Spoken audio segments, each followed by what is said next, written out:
ఇక ఈరోజు video morning routine అనమాట. షార్ట్ అండ్ స్వీట్గా తెలుసుకుందాము. అందరింట్లో ఉండే పనులే, కొత్తగా నేనేం చేయట్లేదు. కాకపోతే ఏమేమి చేసుకుంటాను, ఎలా చేసుకుంటానో వివరిస్తాను. మార్నింగ్ లేవగానే రూమ్స్ అన్ని క్లీన్ చేసుకొని ఇక ఫ్రెష్ అప్ అయ్యి కడపలు కూడా క్లీన్ చేశాను, బయట కూడా ఊడ్చేసాను. ఇక మా వారికి మాత్రం మార్నింగ్ హీట్ వాటర్ తాగడం అలవాటు అనమాట. ఆయనకు మాత్రం హీట్ వాటర్ ఇచ్చేసాను.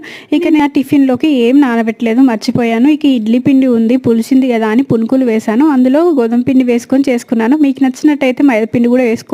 మైదాపిండి అంత హెల్దీ కాదు కదా. నిజం చెప్పాలంటే ఆయిల్ ఫుడ్ కూడా హెల్దీ కాదు. కాకపోతే పిల్లలకి రోజు రొటీన్ లాగా ఇడ్లీ దోశ అవుతుంది కదా అని ఈరోజు తప్పలేదు. ఈ పునుకులోకి చట్నీ వేస్తే అస్సలు తినరు. టమాటో సాసు ఇంకా ఇలా పచ్చి ఆనియన్స్ ఇస్తే ఇష్టంగా తింటారు. ఇక నిన్న గురువారం కదా, నిన్ననే పూజ సామాగ్రి అంతా క్లీన్ చేశాను. ఇక మా వారు రోజు పూజ చేస్తారు. ఈరోజు కొంచెం స్పెషల్ అనమాట. కాకపోతే నైవేద్యం ఏం చేయలేదు. మ్యాంగోస్ ఉంటే నైవేద్యం ఎక్కిచ్చేసామన్నమాట. ఇక ప్రతిరోజు ఆయన్నే నిమ్మతంగా హ్యాపీగా పూజ చేస్తారు. నేను మాత్రం ఆయనకి కావాల్సినవన్నీ అందిస్తానన్నమాట.